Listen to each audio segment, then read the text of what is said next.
하셨으니 나 같은 죄인까지 그 은혜 받도다. 날로 더욱 귀하다. 날로 더욱 귀하다. 한이 없이 넓은 우리 주의 사랑 날로 더욱 귀하다.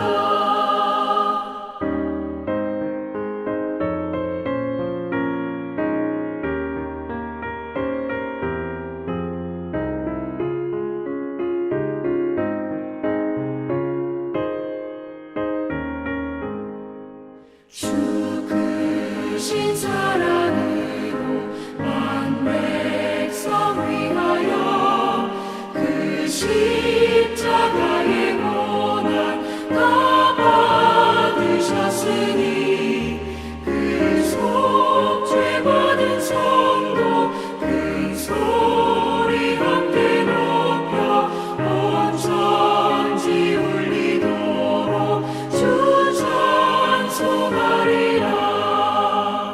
날로 더욱 귀하다.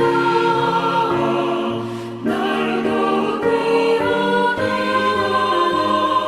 한이 없이 넓은 우리 주의 사랑 날로 더욱 귀하다.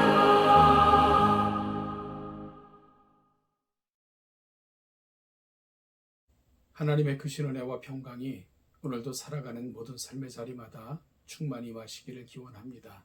기도하겠습니다. 하나님 아버지, 토요일 아침입니다.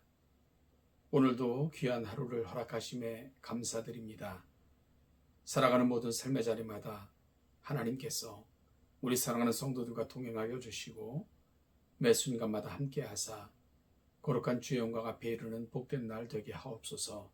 홀로 걷지 않도록 동행하여 주시고 그 마음에 그 깊은 것까지도 이들의 상황까지도 다스리사 하나님의 은혜 앞에서는 우리 귀한 성도들 되게 하옵소서. 말씀을 함께 나눌 때 말씀을 볕대 삼아 오늘도 승리하는 귀한 복된 삶의 자리가 되게 하옵소서. 예수님의 이름으로 기도하옵나이다. 아멘.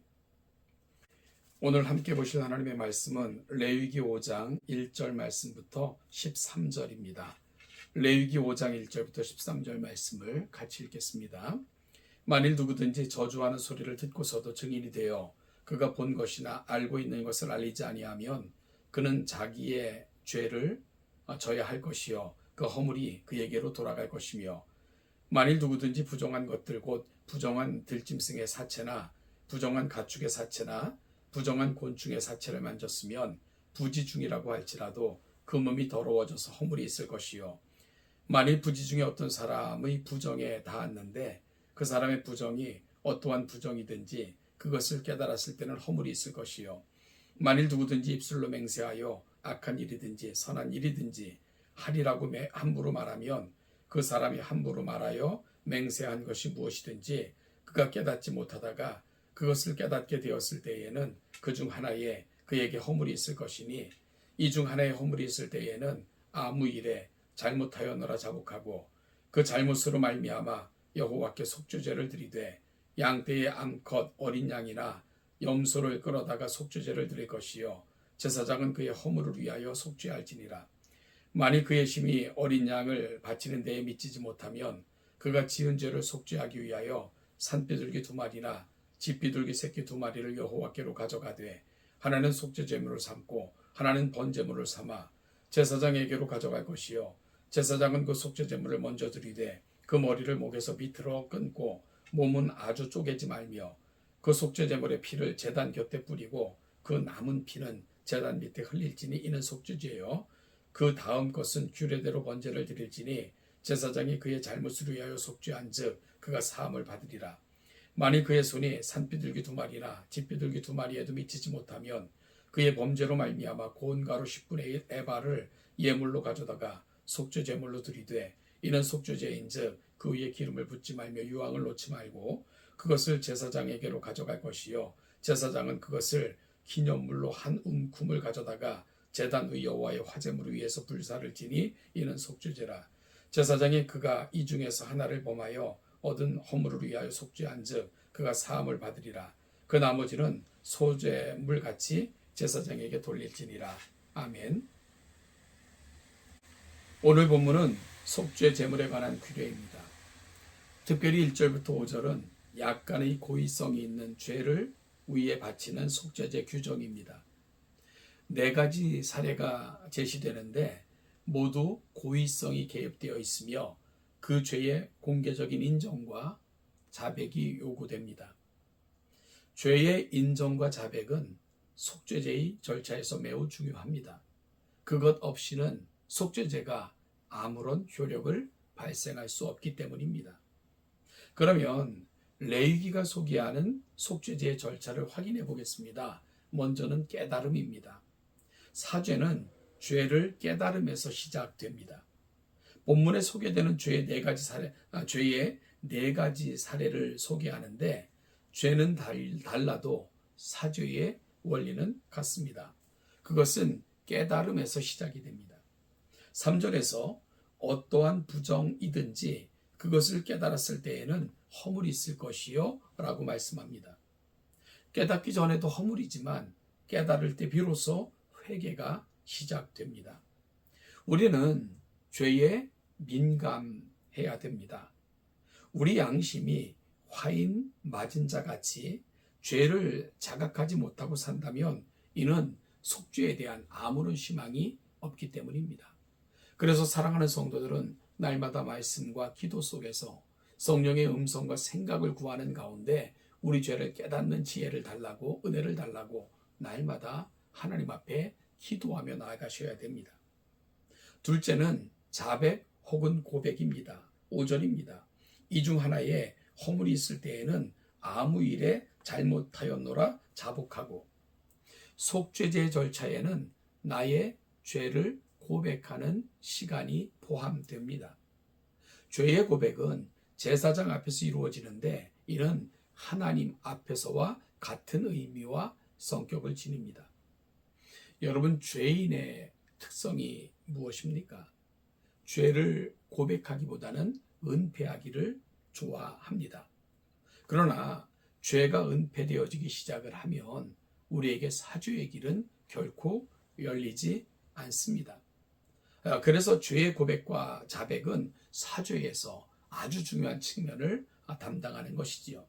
후에 사도 요한은 이렇게 권면합니다. 만일 우리가 우리 죄를 자백하면 저는 미쁘시고 이로우사 우리 죄를 사하시며 모든 불의에서 깨끗하게 하실 것이요.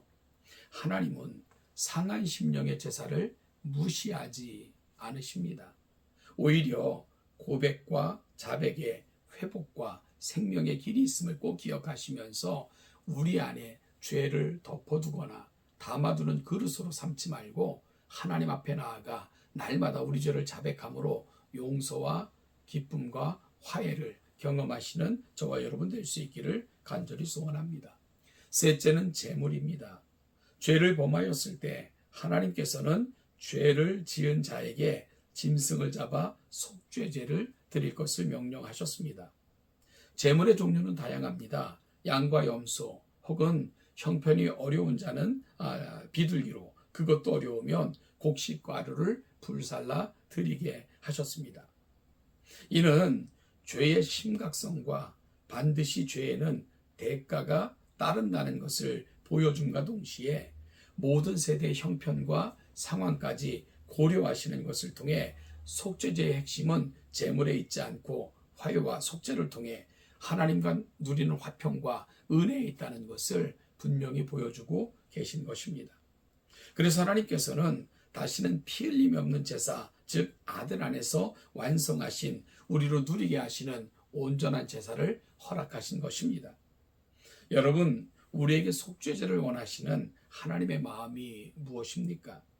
우리가 흔히 신앙생활하면서 오해하는 것은 우리의 종교적인 행위가 하나님을 위함이며 마치 하나님께서 이런 것들을 좋아하시기에 하는 것으로 착각을 합니다. 그러나 하나님이 피 흘리심을 좋아하겠습니까? 하나님께서 피비린내를 좋아하시겠습니까? 짐승의 살이 타는 그런 냄새를 좋아하시겠습니까? 아닙니다.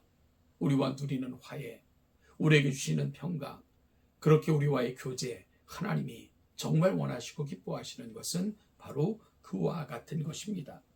그러므로 여러분, 그러므로 정말 짐승의 피가 흥건하게 적셔지는 제사를 통해 우리 죄를 자각하시길 원하시는 것, 죄 있는 모습으로는 하나님 앞에 설 수 없기에 짐승을 죽이면서까지도 속죄의 길을 여시는 것, 이것이 정말 하나님이 원하시는 것임을 꼭 기억하시는 저와 여러분들이 될 수 있기를 간절히 소원합니다. 따라서 죄와 상관없는 성결한 삶을 다짐하시고 힘쓰는 가운데 하나님 앞에서 복받는 인생의 길로 나아가시는 저와 여러분들이 다 될 수 있기를 간절히 소망합니다. 이 진리를 깨닫고 죄를 깨닫고 자백하고 십자가 앞에서 진정한 용서를 경험하심으로 하나님과 화해를 이루시고 경험하시는 복된 삶을 살아가시는 동천의 모든 성도들 되시기를 주님의 이름으로 축복합니다.